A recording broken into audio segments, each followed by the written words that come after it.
Sony, and I have, because I'm at home, I have all my work with me, and even my Cintiq to perhaps do a little demonstration, but just to kind of take you through how I work, how I think, and then just to share a few of the things that I've learned, however long I've been working. I guess I started in 06, so however many years that is.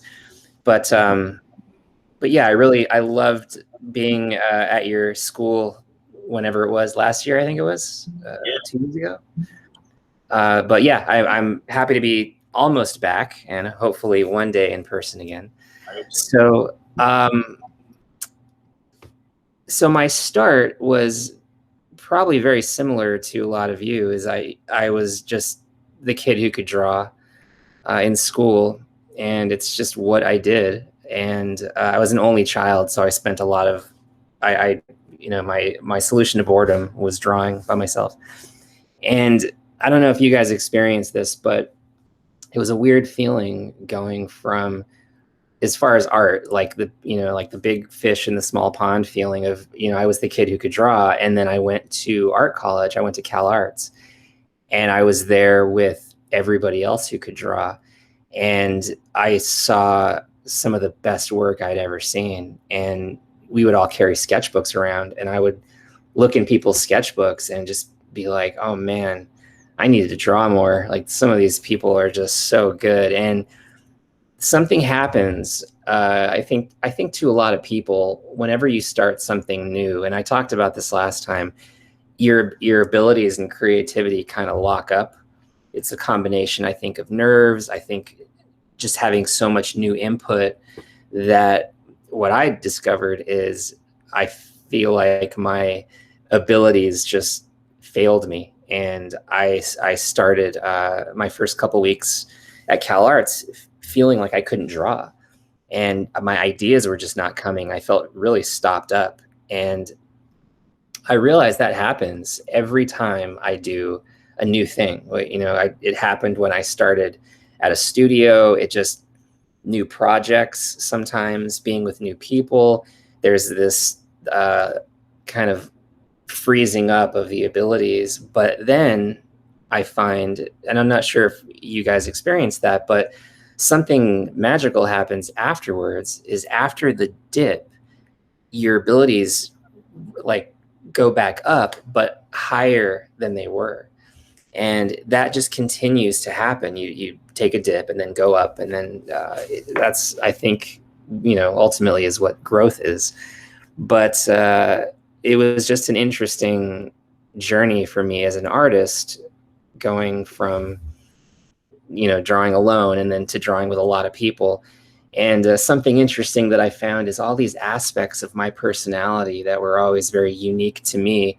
Like, I was the only one of my friends who did what I did. And I always liked toys. I used to collect toys after I was, done being a kid. I still loved like action figures and toys. I just loved the art of it. And I would collect them. And I just thought that was what I did. And then I got to art school, and everybody collected toys. And I thought, whoa, this is totally an artist thing. I thought it was just me. And there's a lot of aspects of my personality that I saw in other people, where I felt like I was part of a group for the first time.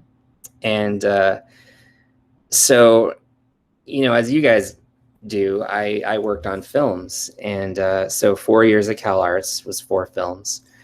And I have my films here. Actually, I have all but one here, and I'll show you one of them. And I don't remember which one I showed last time. John, do you remember if I showed a student film last time? Are you able to unmic? I can't hear anyone. Yes, you did. I think it was your senior film. Okay, good. Yeah, so I won't show that one. So, and I think I told the story last time, but it's an important lesson. So I did 2 films my first year and second year that I was happy with. And then I got really ambitious, and I got the big idea. And I was going to do a stop motion film for the first time, but I really loved this idea that I had. And I was going to make this really epic thing for my 3rd year. And I did not manage my time well. For whatever reasons, I realized at one point I'm not going to be able to do this. I did not figure things out correctly, and there's no way I can finish this film. And I thought, all right, well, rather than stress out about it, I'm just going to enjoy myself. I'm just going to relax. And I would literally get like a case of beer, take it to my cubicle, and put on my headphones. And I did a film that was just basically like, I didn't know what it was or where it was going to go. I just had an idea of a guy sleeping under a tree.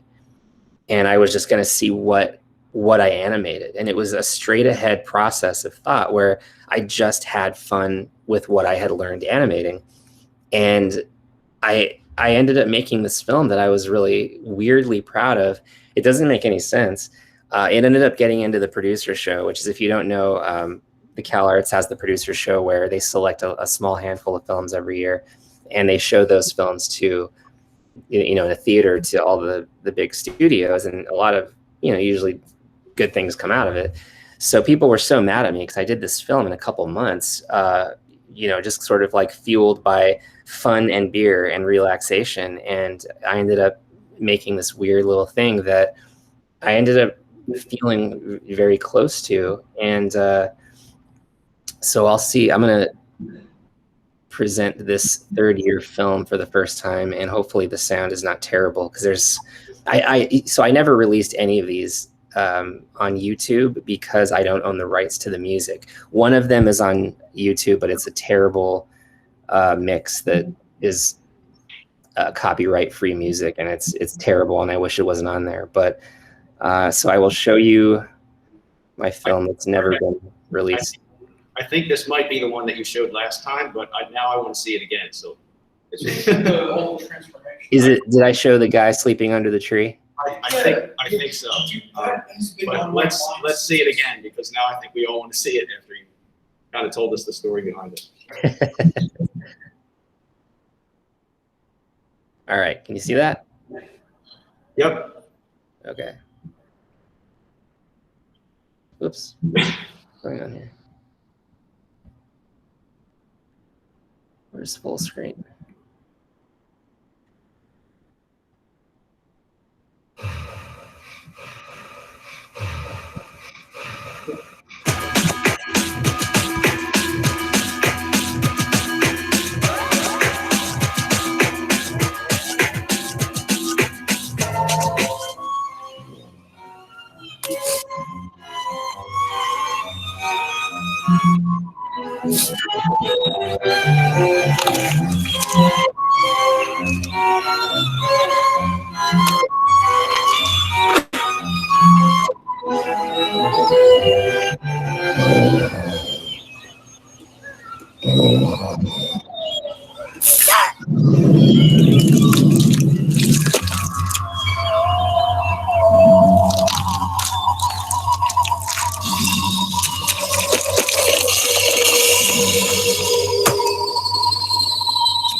So that was my weird third film, and I guess the lesson in that was I didn't realize how much the stress and expectations of what I thought I should be doing, or just seeing what other people were doing, was really, I feel like, limiting me. and really letting go of a lot of that stress just allowed me to kind of access a very deeper enjoyment of what I had learned, because I feel like I sort of really got animation for the first time when I did that film. I don't know what it was, like something clicked for me, and I just had this, oh, all right, I get it now, and I just really enjoyed it. So it I don't know, something about that film I feel like unlocked things that would sort of serve me later in time. And I did a fourth film that then got me my first job at Blue Sky. But strangely, I did not storyboard any of my films. And I kind of thumbnailed them, but I never really thought about being a story guy. And I got a job at Blue Sky. They said, "Do you want to work in the story department?" And I just said, "Sure, yes, I want to go to New York," and it was to work on Horton Hears a Who. But I really did not have any experience storyboarding, and so when I got there, I realized how little I knew, and I had to learn really quickly enough to keep me operating at a level that other people were operating at. And a lot of what that was the language of cinema. It was basically, they'd give me a script page, I would look at it, and I had to learn how to understand how to break down the words into the cinematic language. And I was very clunky with it when I first started. My shots were all over the place. I was, they talk about crossing the line. I was crossing the line all the time. I didn't have a comfortable understanding of how to think like a filmmaker. I could be clever, or I could draw well, but I wasn't a filmmaker. And so there's probably something that I talked about last time. I'm going to talk about it again in a little more in depth. Is there something that you all can do that it's such an easy thing to do? And it's the equivalent of, if you were an athlete, this is the exercise that would get you jacked. Like, you would be in perfect physical condition. This is the artist equivalent of being a filmmaker. And it's so easy. So basically, start by thinking of what films you love. And I recommend for this exercise not looking at animation, purely because I think just sometimes it's helpful to look at the language of cinema in live action. It creates a mental Rolodex for you that it's just good to stretch yourself out of animation to then get back into it. And even purely, like, if you're looking at physical comedy, to not look at the Lego Movie, look at Buster Keaton or Charlie Chaplin, and the people who really mastered certain crafts. And so think of the movies that you love, because you love things for a reason. It's a lot of who you are, why you love certain things. I personally have always loved horror movies. I loved to be scared, and I loved to scare other people. As a kid, that just meant I would jump out and scare my parents, and they would get really mad at me. But I just thought there was just something magical in it. And I've always loved pranks. So something within that, to me, I find a lot of enjoyment and creative catharsis. So I've watched a lot of horror movies. And when I watch them, I think this goes for any movie that you should watch. Watch it 2 times at the least if you love a movie. The first time, watch it and shut your brain off. Just experience it. Feel, watch the movie and don't think too much like a filmmaker. Think like an audience member. The second time you watch it, you should have your sketchbook with you, or your notebook, and you should be writing things down, why you liked certain things, scenes that you loved, whether it's a scene that made you cry, or something that scared you in a horror movie, or something that made you laugh in a comedy. Think about why you liked those things. It's really important, because those elements that speak to you, it's for a reason. And those are the types of things that make you as an artist. And those are the things that you're probably going to end up doing well as you perfect your craft. So for me, I've always loved when I get scared in a movie. So I've started to really pay attention of why things are scary, to like look under the hood. Why was that so creepy? Why did that make me jump like that? Why was that monster so cool looking? Or, you just kind of record it. And whenever it happens that I get a sequence to storyboard in one of these movies, whenever it has anything to do with like a little bit of a horror movie, I love it. And I end up kind of doing my best work because it's closest to my creative voice. So back to what I'm saying, this is the exercise to do. It's going to sound really obvious. So I'm gonna share my screen.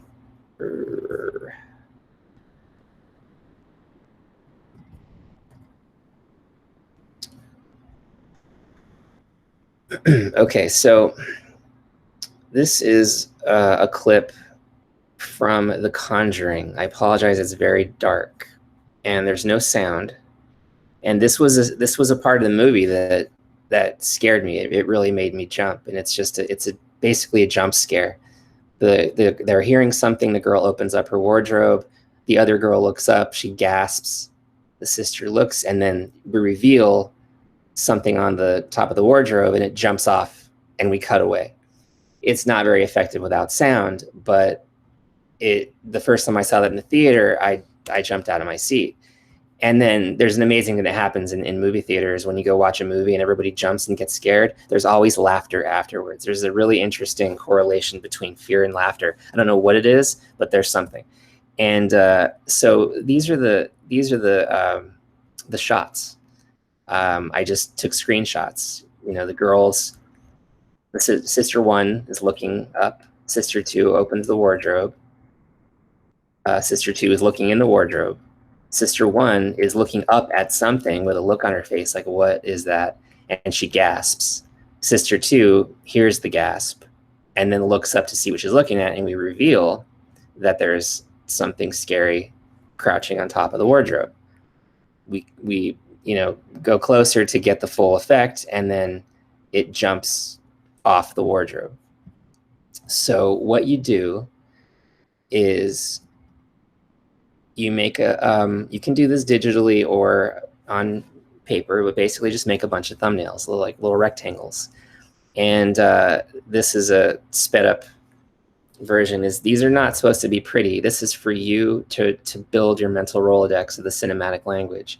I just blocked out this little moment with just shapes like darks and lights. You can do it with just pencil drawings with no shading, because I think that the effectiveness of this movie is the shadows, because so much of it is dark. I was just kind of looking at what it was, and it's not the thing itself. I'm not looking for some deep secret hidden in this one moment. It's that I'm building my brain up with this language. This is just the exercise that's going to make you an effective filmmaker, because as you do this, you're going to start having all of these things at your disposal. You can grab from your grab bag of shots.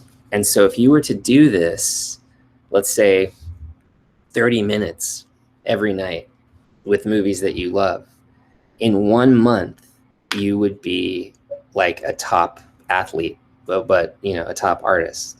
And it's a really simple thing that I feel like a lot of people don't do. I don't do it enough. I should be just practicing, and it's enjoyable anyway. It's relaxing, and it's just fun to break down your favorite movies. But I recommend that almost like the number one thing that you should all be doing. So I'm jumping around a little bit here. I'll share my screen again. So I started at Blue Sky, and so I'll talk about this. Everybody has their own superpowers. It doesn't matter who you are or what you feel like you may not have. Everybody has their own superpower. And as you get older, you start to realize what those are, and you start to do it better and better. So everything that you've learned in your life, you will use. And things that helped me in in my journey as starting at a studio, one thing that really helped me was that I used to do caricatures. I love caricatures. I like people's faces. And I used to look at Norman Rockwell books and look at how the expressions were so good. When you smile, your eyes crinkle up, your cheeks go up. Looking at people's faces and what happens when they look sad or look angry, and all these little things that I started recording. And when I first started at Blue Sky, one of the first things I had to do, or was able to do, was storyboard Horton. But I was able to have, and this doesn't always happen, I had what they call the radio play of Jim Carrey's voice performing as Horton. So I could listen to my headphones, have the dialogue that I was supposed to be boarding, but I could hear Jim Carrey performing it, which was fantastic to hear. I basically caricatured Jim Carrey, but in elephant form. And they weren't, I don't know if I'd say, like, they weren't the best storyboards ever. And this was back in the days of drawing on paper, which feels like forever ago. But it served a purpose where it allowed them to realize what the character was, and they were looking for it. It was like the right time, right place. My drawings helped them define what Horton was supposed to be. And they even redid the model based on my drawings, which was a huge honor. These are just some of the boards in not totally perfect order. But this is one of the first sequences that I did. And I mean, obviously it looks nothing like Jim Carrey, but I was making the mouth squiggle around and bend and squishing his cheeks up. And when I would hear Jim Carrey do a certain voice inflection, I would try to put that into my drawing. So my knowledge of caricatures, it was two superpowers. It was me being able to draw fast because I learned how to do caricatures very quickly. So I could put a lot of detail in a short amount of time.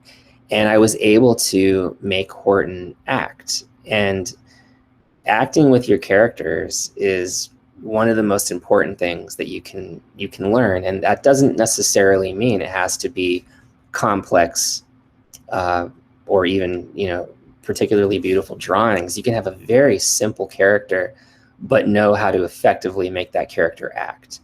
And making your characters emote is going to get your audience involved and feeling what you want them to feel. So I had a lot of fun digging through my old hard drive because I hadn't seen these drawings in many years. And this was my very first sequence actually ever, was with Seth Rogen as Morton the Mouse and Jim Carrey as Horton, and they're drinking coconuts. So every little step led me to learning something new. I also had the honor of working with Katie, the yellow yak, who she had no personality at the time. She was just basically they had the model, for the movie, but she was just a cute little yellow thing. And I just had this idea to give her this really weird personality. Like, you don't know if she's cute or creepy. The fine line between cute and creepy, I just think there's a sweet spot there. And so I just did all of these really random little development drawings of what Katie would be doing. I had this idea, maybe a bunch of Katie's sleep in the mom's fur. This is something that would never get into the movie, but it made everyone laugh, and it again defined the characters. I had her scaring the little baby kangaroo, and when she stands up, she has a dead squirrel strapped to her belly. And I think they made a t-shirt of this at one point. But the character of Katie was translated from my drawings into the movie, and it wasn't even something that totally fit in the movie, but she was kind of like my firstborn. She was like the first character that I felt like was mine that got directly into the movie. This was her imagining that she's a monster crushing people, which she thinks that there are people living on all of the little clovers, so she's trying to kill them, and she's pretending that she's eating them and then spitting out butterflies. And it's just her sitting there imagining everyone's looking at her like, what the hell? So that was something that trusting myself. And I think I talked about this.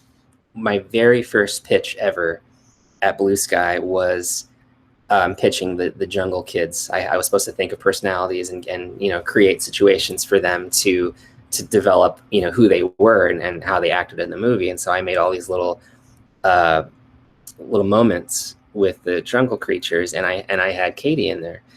So I had a bunch of I had my pitch already, and so in those days, again, it was like a giant cork board, and I would pin all my papers up, and then I had a pitch stick, and I would go into the room and take everyone through my ideas.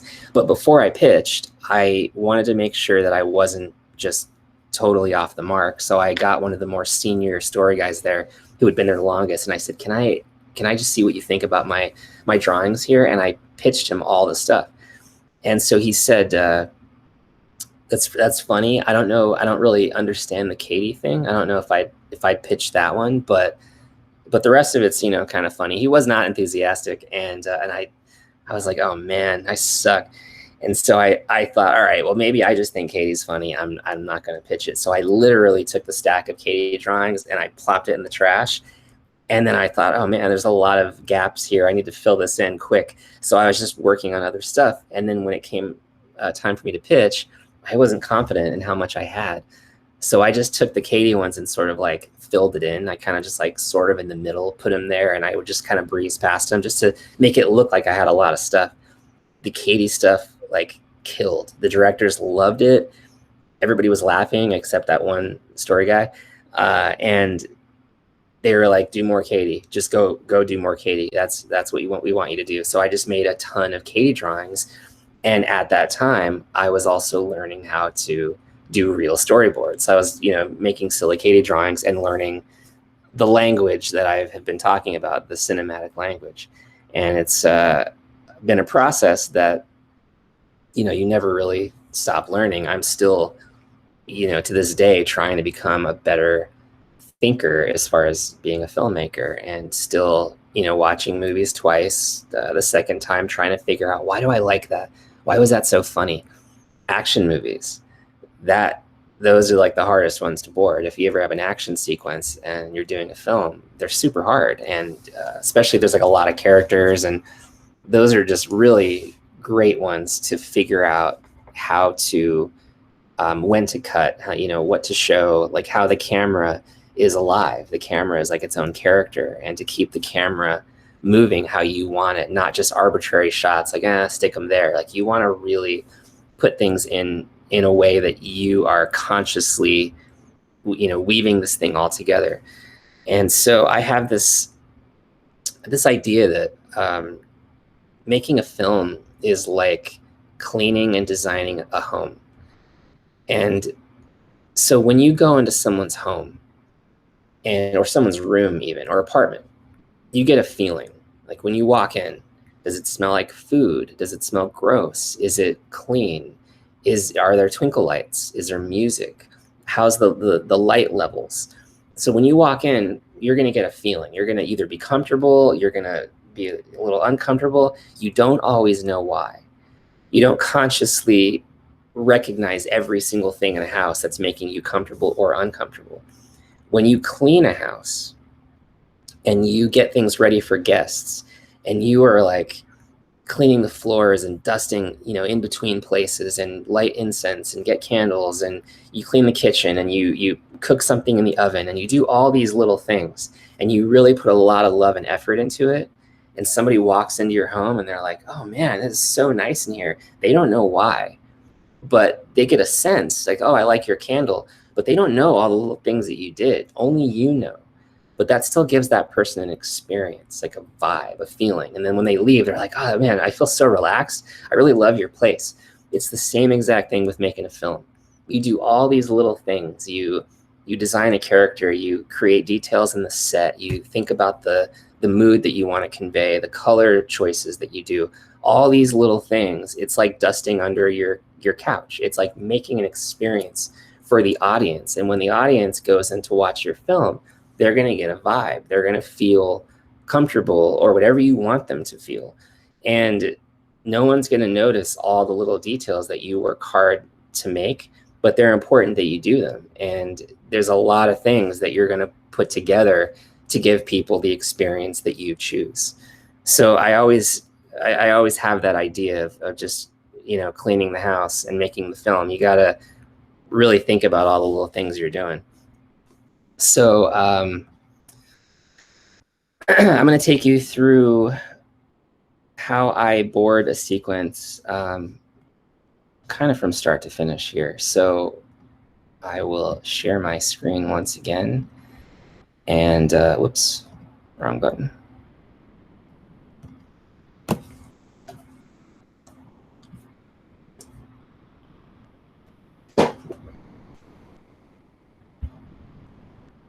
Okay, so as I was saying about horror movies, you know, I got a sequence that I'm really proud of in The Secret Life of Pets 2. And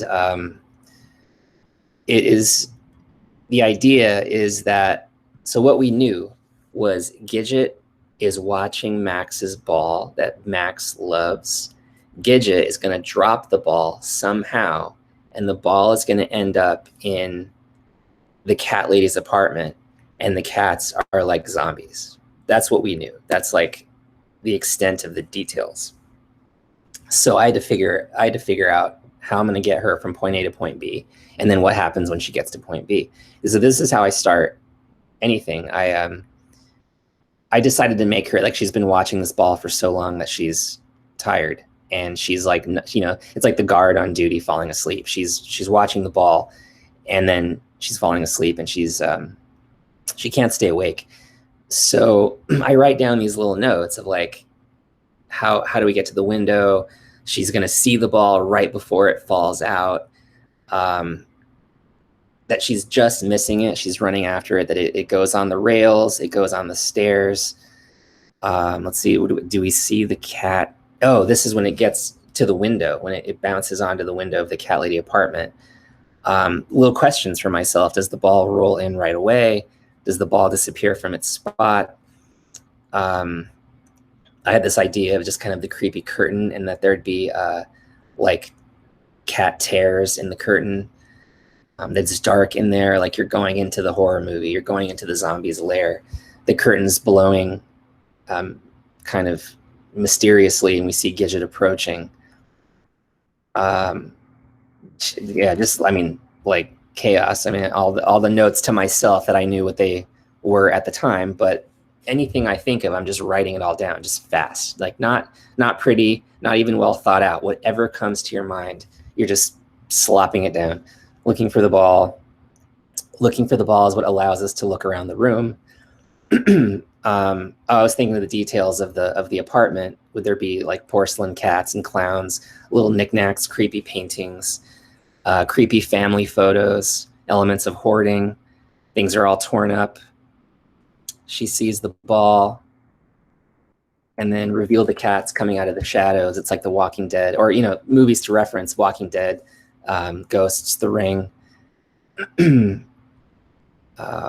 Yeah, so you get the idea. Just this is the thumbnail notes phase, and everything is layers. You know, it should go, when you're creating these things, it's going to go from rough thumbnails, notes, to then rough boards where you're doing sloppy, ugly, but figuring out your camera and everything. And then you can start to edit those boards while they're in rough form to move them around how you want them, and then you polish. So it's kind of a 4-step process, or at least that's how I have simplified it in my process of boarding. And these are my rough drawings that I did. I was trying to figure out how to do that she falls asleep, and I don't remember how I had it at this point, but oh yeah, she knocks into it. She runs after it. It bounces out the window. Thought the camera could be just moving behind her, and she's snapping at it, barely missing it. And then she misses it. It falls. Like view from the ball. And then it goes into the lady's apartment. We whip back up to Gidget, and then she goes down, you know, a little establishing shot of her going down to see where her apartment is in relation to the apartment that she's going. Keeping the audience oriented is always really important. So it was just fun having her go down the stairs really fast, but it's also so the audience knows where this place is. She goes down below her, get to the creepy window. The curtains are blowing. She sees the ball.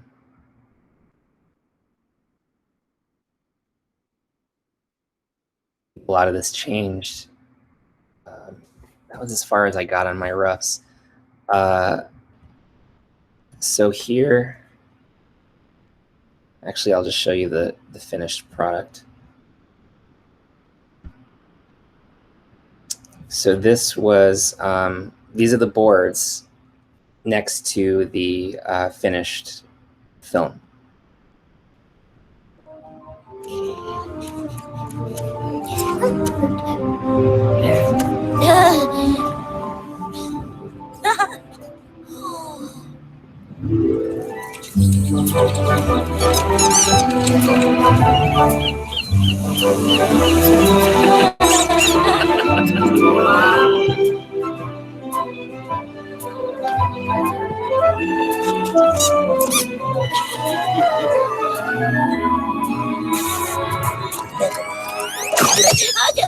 Oh no! Oh no! No!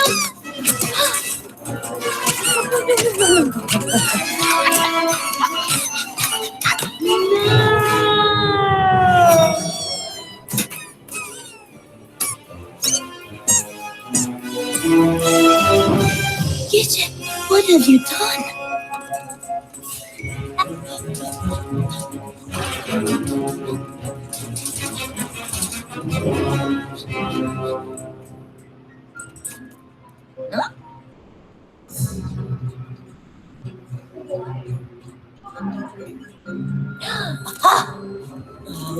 Okay.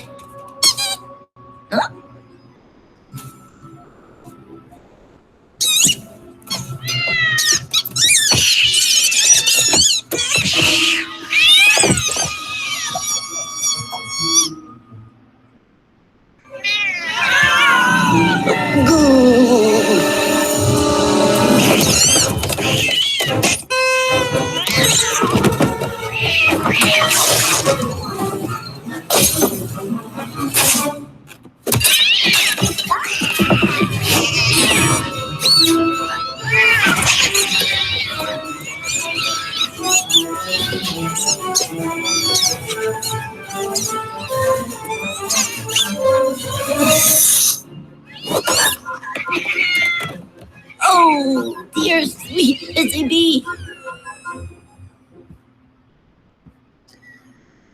I have to say too that going into feature animation, there's really no better feeling than seeing the animation after you've bordered something. The feeling of seeing how they've chosen to translate your drawings into 3D is there's like no better high. It's just such a fun and exciting thing to see, and it never gets old.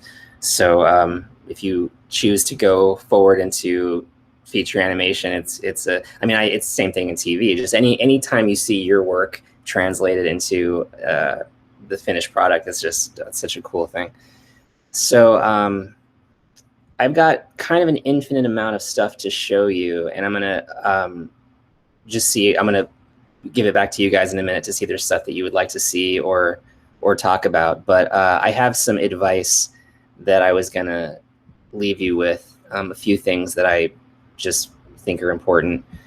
So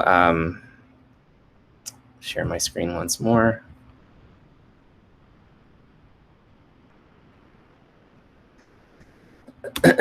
So this I talked about: watch movies you love more than once, and just, as I said, really think about why you love them. And it's fun that everybody's different. I mean, everybody has their own tastes, and you know, it's your own tastes that make you you, and that's really directly related to how you are as an artist. So you know, what you love, you're gonna probably do, and the more you love it, the better you're going to do it. Never, ever, ever leave home without a sketchbook.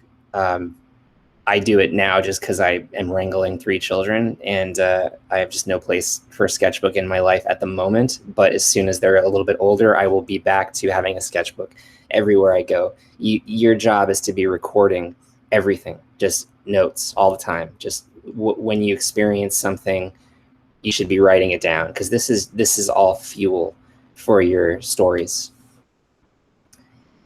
So this is my personal recommendation. I've experimented with a million different art supplies, and this is my holy trinity right here. So I recommend it. This is the Moleskine Sketchbook, the 5x8 size. It's small enough to kind of tuck away. It's not like a huge thing to lug around, and it has a little envelope at the back. If you know Moleskines, you can stick papers and stuff in it. The paper is beautiful. It's this thick, smooth paper that with the Uniball Signo pen, oh man, the two just make love. It is the most beautiful, like smooth pen look on the paper. And then I like to have like shading and tone and shadow and stuff. I like the gray Tombow dual brush pens. They're like water pens, and they look kind of like watercolor when you color with them. But the 3 of these are my favorite art supplies in the world. So I highly recommend. You won't be disappointed, or you might, but I don't think you will. So Get in Adventures. The best stories come from people who have them to tell. So I think it's important to, I'm not saying you have to climb a mountain to have a story, but it's good to get yourself out of your comfort zone, even down to just doing things to confuse yourself. You know, brush your teeth with your opposite hand, or take a different route on your way to wherever you know too well. Get yourself into different scenarios that it's going to challenge you a little bit, and then record everything as you go in your sketchbook that you have with you, with your Moleskine, Uniball, and Tombow pens. And stories are hidden within everything. This is just the truest thing to me, is that no matter what, it could be climbing a mountain or scrubbing a toilet. It doesn't matter what you do. People and stories and situations are going to reveal themselves to you. And as an artist and a filmmaker, it's your job to record them and filter them, and to choose things that you love and that are meaningful to you. And the more you do it, the more you record and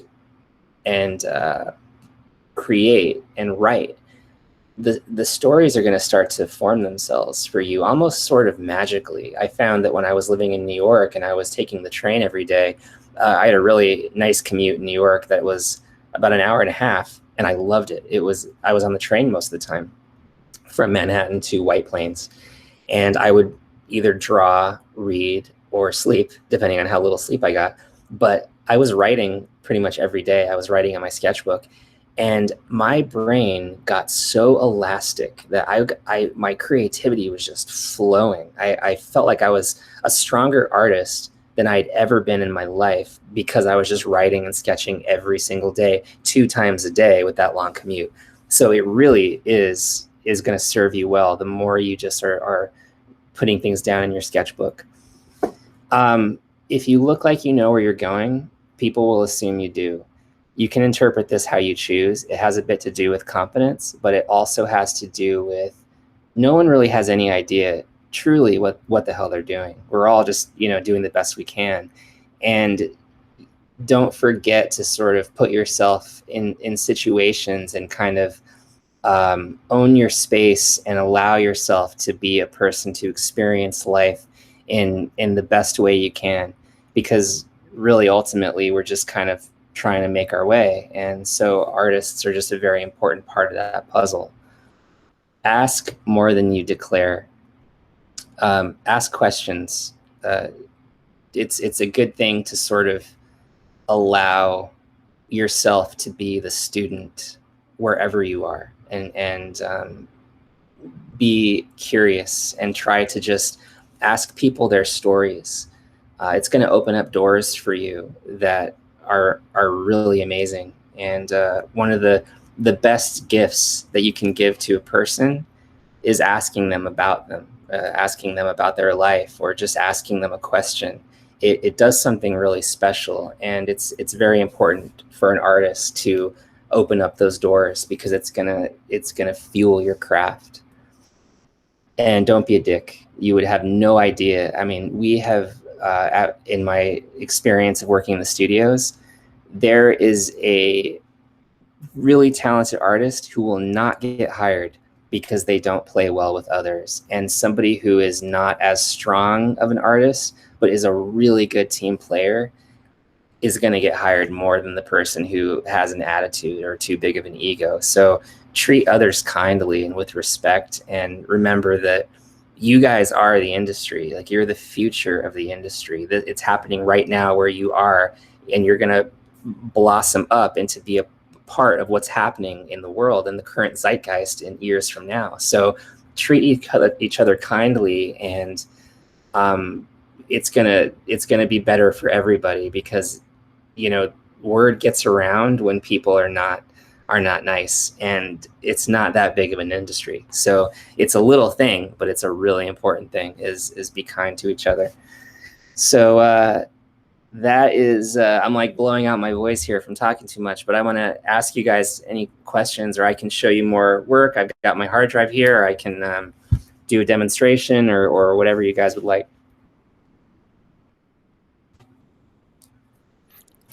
I have a question.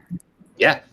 So just like your thought process for like storyboarding is just like, first you just write down like ideas and like draw it as like a really rough drawing first, and then you show that to your like coworkers, or like whoever like needs them first.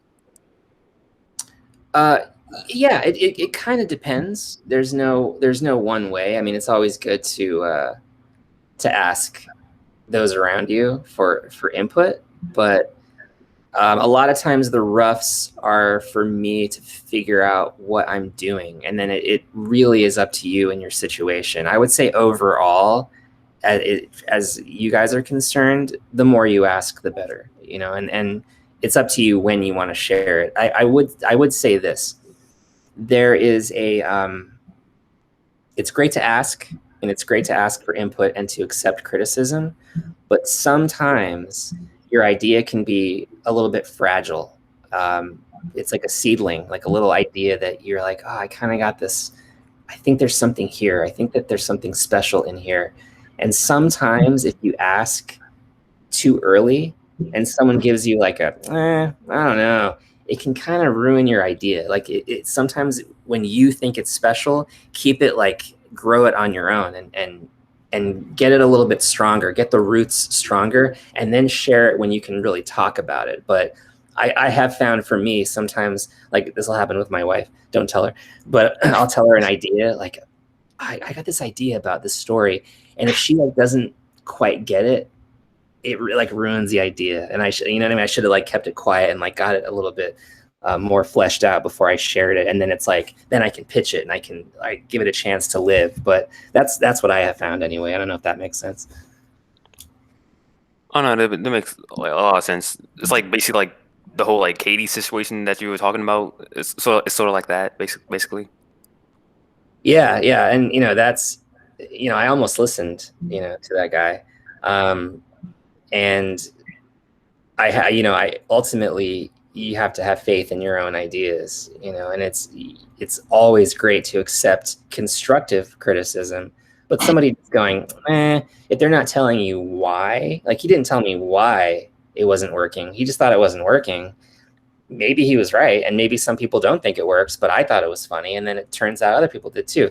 But you know, it's a fine line. So it's really, but I would say ultimately, you guys are each other's, you know, like you have each other's backs. Like you should be asking each other what, you know, what thoughts you have, and take the criticism that you're given and use it.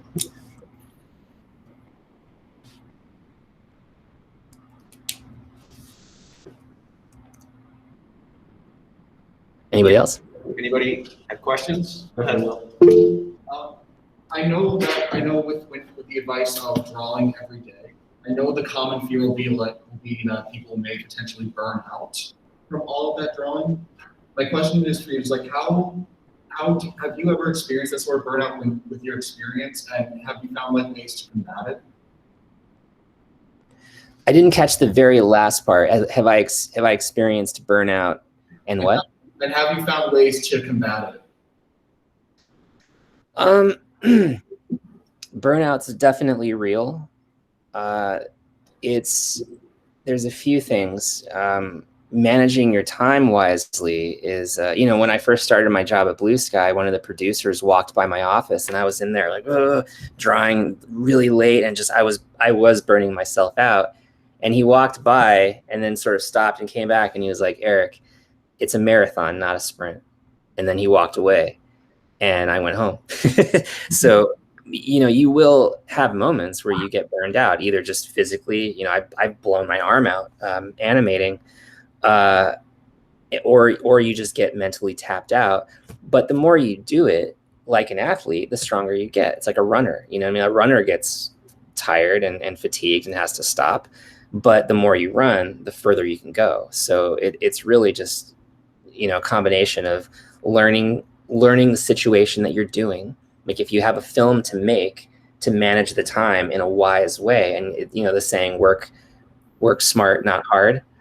So I don't let my work know how fast I am. I'm really fast. And sometimes I'll pull that out when I need to. When we have a deadline and they're like, oh, you're not gonna be able to do this, can you? I'm like, oh, I'll do it. I can get things done really quickly, but I don't pull that out all the time. I work efficiently and I get things done when they're supposed to be done, but I don't work at a level 10 all the time. I've got kids and I have I want to be a happy person, not like a work slave. So, it's really just learning your situation and doing it in a smart way.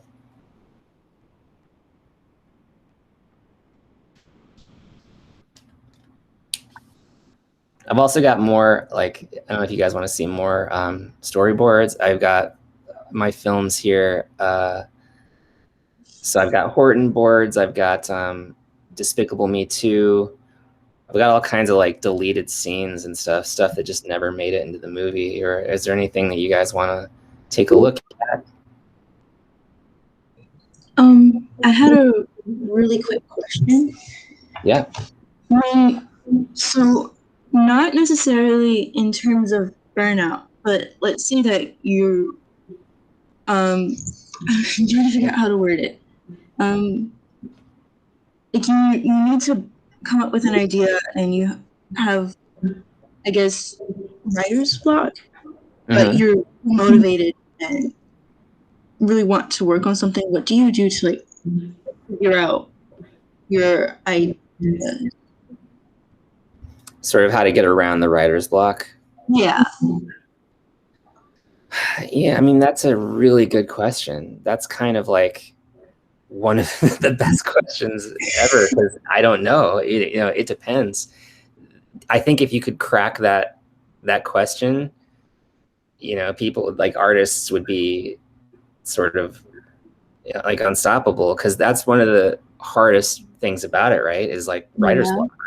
Getting your creativity flowing in a way that is going to serve you is really the journey. That's what I'm trying to figure out in my life, is how I can get all the ideas out, how I can be magical and just have all this stuff flowing out of me, but it gets stopped up for many reasons. And learning so there are things that I do that help me. And, the things that help me with my ideas is going running, putting on music that I love, and just running my ass off. And I find that sometimes when I shut off trying to solve the problems, but being aware that the questions are there, I have a question about my film or about an idea, knowing it's there, but not looking at it too hard. Sometimes when I look away from it and that breathing of running, the answers just come. I find sometimes doing things that inspire you, looking at movies or listening to music or reading literature that you find inspiring can help. looking at what's been done. I mean, it's sort of like there's no original ideas. Everything's been done already. Looking at what other people have done, that's sort of around what you want to do. And but that's like the lifelong question. So I sincerely wish you luck in not having writer's block. And there's learning your own style of being a person is going to allow you to do things to bring that creativity out. Thank you. That was actually really helpful, like the acknowledging the problem but not actively trying to find a solution. It's really helpful because it reminds me of something my mom always said, and it was we always find the things that we're looking for when we're not actually looking for them.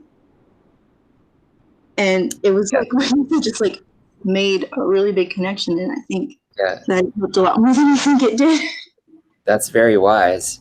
There's a really cool book. It's kind of like a coffee table book by David Lynch, one of my favorite filmmakers ever. But it's called, it's something like Catching the Big Fish. I believe it's something like that. He's really into meditation, and he finds his solution to what you're asking, he does through meditation. But his book is kind of about the deeper you go, the bigger fish you catch in the bigger ideas. And the smaller ideas, the smaller fish are closer to the surface, and the bigger ones are down below, and how you go down below to the deeper depths of your subconscious and conscious mind to get those big ideas, the big fish out. So it's a nice little mind experiment of how he talks about getting those good ideas. But I wish you luck with it. Thank you. Yeah, just like writer block like that is like totally relatable for like anyone. And the way that I like tend to help it out a little bit is just like how Eric said, is just don't just completely forget about it, but like not also just always focusing on it. I tend to just just worry about something else, because if in my motto, because like I honestly forget a lot of stuff in the day, and if I forget it, it's like it's probably not that important at that moment to like know it, so I'll just do something else, and then out of nowhere it'll just pop out. I was like, oh, that's how I fix it, Yeah, that's good.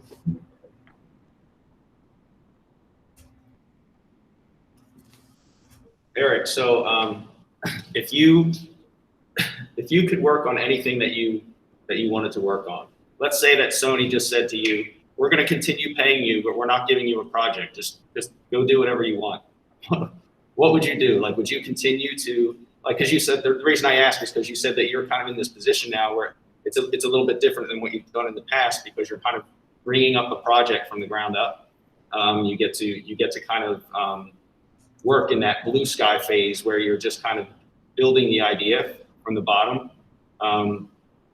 as opposed to moving forward with the boards that are already kind of written. The script is kind of written. Do you prefer that, or do you prefer kind of taking your own direction? Like, what would you work on if you just had the complete freedom to do whatever you wanted? Would you develop a new story, your own film pitch? What would it be?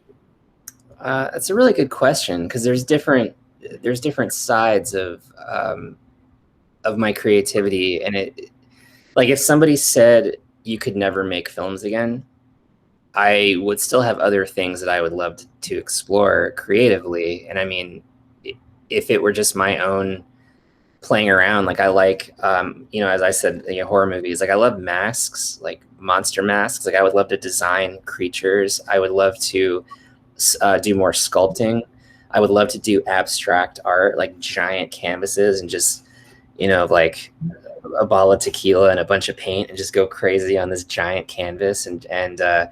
But there's all kinds of different things that I want to explore. Puppets, like marionettes, stuff that is not related to film.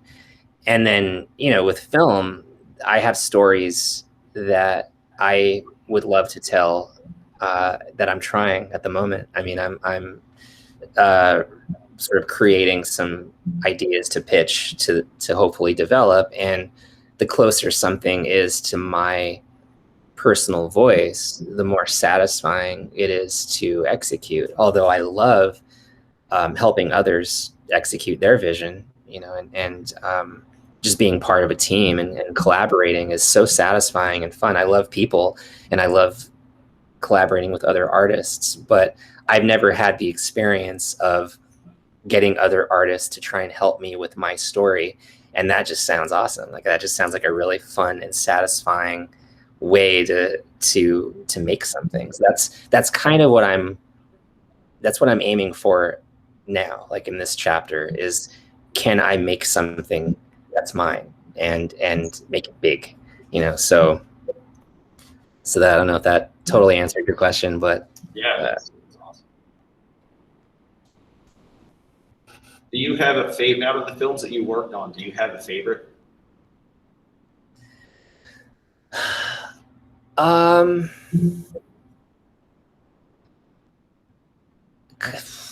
You know, I like different ones for different reasons.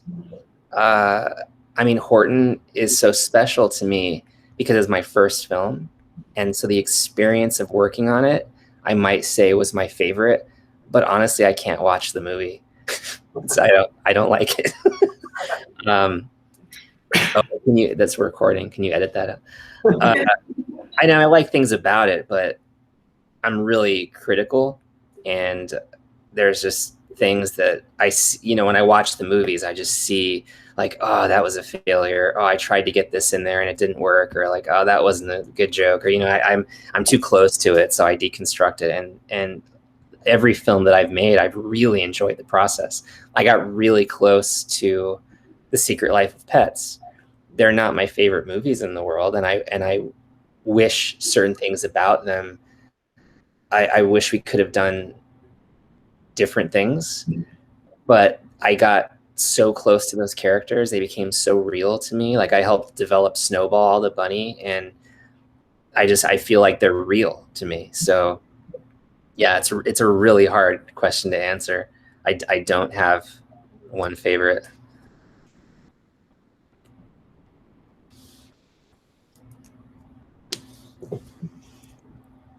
Is there anything you guys, students, anything you want to see, any of the boards from the films you mentioned? I got another question, if that's okay. Yes, of course. Yeah. What would you say is the most important part to creating strong storyboards?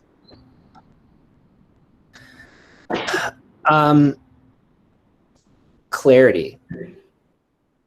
Just that's a really broad term, but I think it's the most important because it doesn't have to be any one style. I mean, you know, art is very subjective, but being clear to translate what you're trying to communicate effectively to the person who's looking at it. It's just that the clarity, that link between what you're wanting to say and what the person is experiencing is cleanly and clearly communicate that. I would say that that's the number one thing.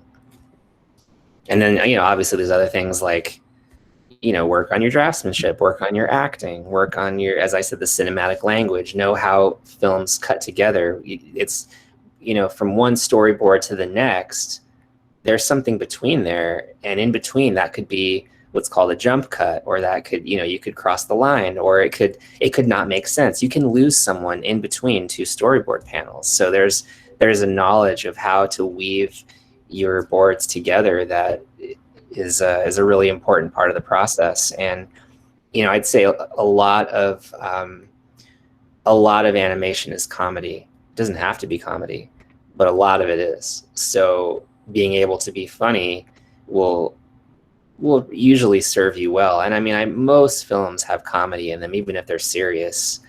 The majority do. So, you know, that's an aspect of it. That's a great answer. I love the clarity answer. If you guys remember, my students in pre-pro this morning, we had a few of you guys that had, when you described your story to us verbally, it all made sense, but it just wasn't clear in the boards. So I think that's just a great answer, because even if you have all the components of humor, you understand in your mind what the camera's going to do, but if it's not reading in your boards, it's useless. So clarity is super important. Yeah, I've seen storyboards that are really simple, but really clear, and it doesn't have to be anything complex to be effective, just clear. Eric, do you get the story, or do you get anything from the director before you get into the storyboarding, or do you come up with, I'm going to do this shot, I'm going to do that shot, because you kind of feel like you're almost directing the movie if you're putting your own kind of thing into it before, you know what I mean? You know what I'm trying to say? That. Oh yeah, absolutely. I mean, storyboard artists you do kind of direct a portion of the movie when you storyboard, but it depends on how the director works. It varies how much input you get. I would say most often I get input beforehand. I'm told what we're trying to convey, why the sequence exists. Is it just purely for the jokes, or are we trying to get this character from point A to point B, or is this the moment that's gonna bring us into the third act climax? Every sequence serves a purpose, and so usually, before I start boarding, I'll meet with the director, and they'll kind of give me the rundown of what they're wanting and why I'm doing it and what to add in. Or sometimes some of my favorite sequences have been, we're trying to, like for one specifically, Despicable Me 2, we're trying to have Gru discover the villain. His name was El Macho. We're trying to have Gru discover El Macho's lair. So we're going to have to get Gru to El Macho's lair. In the process, El Macho is going to do something like a combination code, and he's going to go in the secret lair, and then it's going to close up, and Gru is going to have to figure out how to do it, but he's going to do it wrong. And it's going to be something sort of like Indiana Jonesy. Go. And like that. And so I had to figure out, oh man, all right, how is Gru what is it going to be? And so there was no dialogue there. That was just kind of the thing that I was going to create. And then I decided to do, it was like what's the game where you jump on the light up tiles? It's like Dance Dance Revolution. Those video games where you jump on the little light up squares and you have to do it in a certain order. El Macho did like light up tiles, and it was to the and he did them correctly, and then the big face open and he goes in like the elevator and it closes, and then Gru goes and tries to do it and he messes up, and every time he messes up something bad happens, like the Indiana Jones like booby traps, darts fly at him, or a giant axe comes down, and he gets his ass kicked until finally he gets it right, and then it opens up. So that there have been many of those types of sequences where it's not written down. I just get to kind of go play, but I sort of have the vibe of what I'm trying to do. Those are the most fun. In some ways it's really fun doing that, but other ways it's putting a lot of pressure on you to come up with something, Yeah, it is. Honestly, that's the hard. I was just having this conversation. That's the hardest part of the job, is there's a certain amount of pressure because you have to sort of be on all the time. Like I have to be able to pull a rabbit out of the hat every time I'm told to, and sometimes I'm just tired. My brain is fried, and I'm not feeling creative, and then I get some ambitious sequence or to solve problems, and I'm like, oh man, I can't think right now.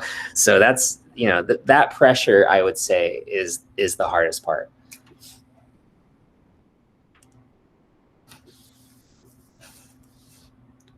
So you said you had 3 other films akin to the tree one, right? Mm-hmm. Could we see them? One of them I'm so paranoid about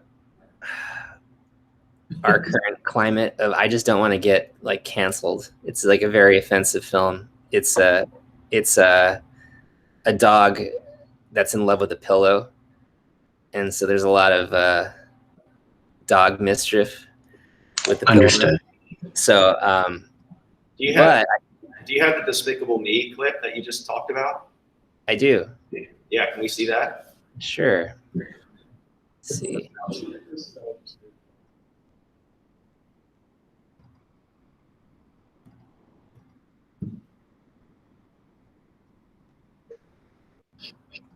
All right, so this is what my every film that I have, it's like, you know, there's DM2, Despicable Me 2.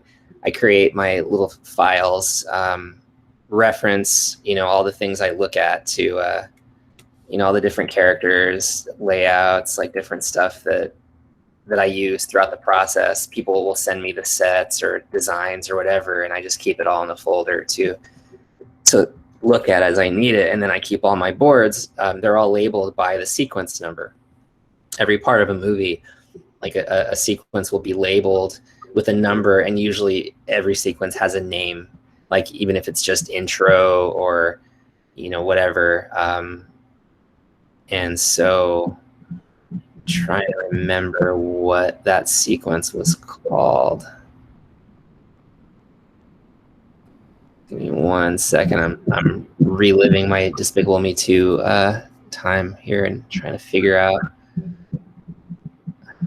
Is it this one?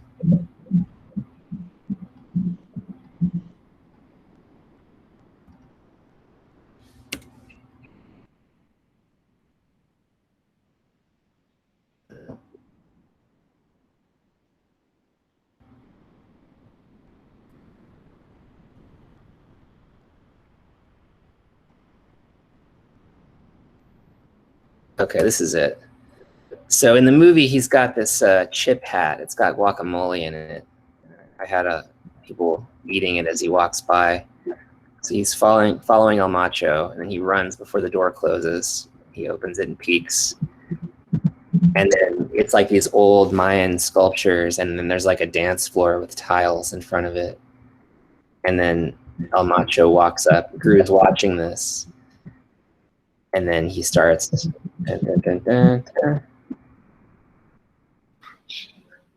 There's the final one. Eyes light up.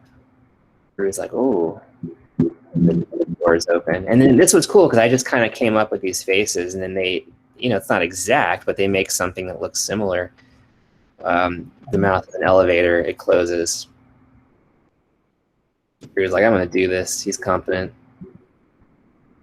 He's, you know, the chip hat was already there. Like, he was already wearing it.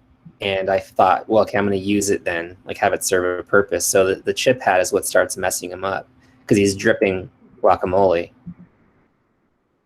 He starts trying to do it, and he's doing it correctly, except guacamole falls off and then hits a bad tile. Man, it's like a wrong note. And then this big sculpture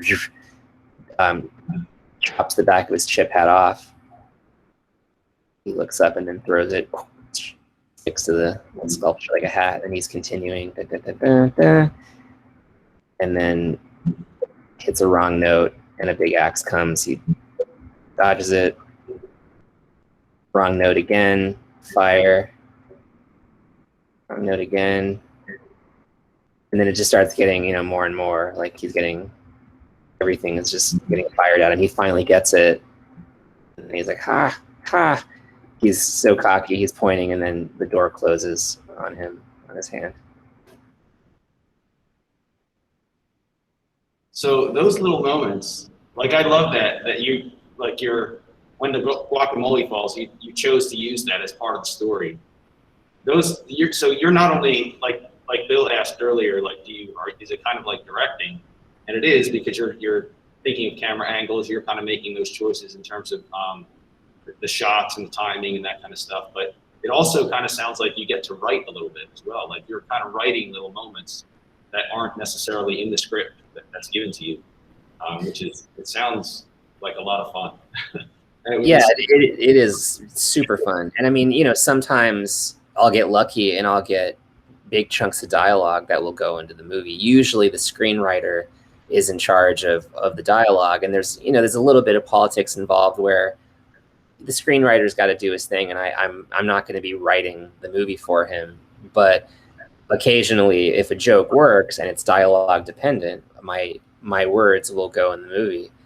And I think the movie that I wrote the most dialogue in that just went directly in the movie was Rio. There's like huge chunks of movie of the story that it's just like line after line after line that was from my boards, and that's the most I've ever gotten anything into a movie. But usually it's like a little phrase here and there. And the chip hat was a joke that was from this really funny guy named Matt Nealon, who came up with just that Gru gets this chip hat put on him, and everyone thought it was so funny, but it almost got cut. I for whatever reason, they were going to take it out. And we were like, no, the chip hat can't go. That's so funny. I saved the chip hat because I'm like, I'm going to put it in my sequence and have it be a part of the story. So because it was like in two sequences and it ended up kind of serving a purpose, it stayed in, and we saved the chip hat. And it's just one of my favorite parts of the movie. That's awesome.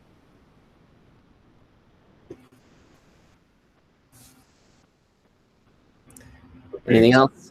We're well over an hour, and I don't want to take up all of Eric's time. So is there any final questions? We'll take one more if there's any more questions. Okay, you guys can all unmute and give Eric a big round of applause. Thank you. Thank you for saving the chip hat. Let's go. Thank you. This was so much fun. I could stay here all day.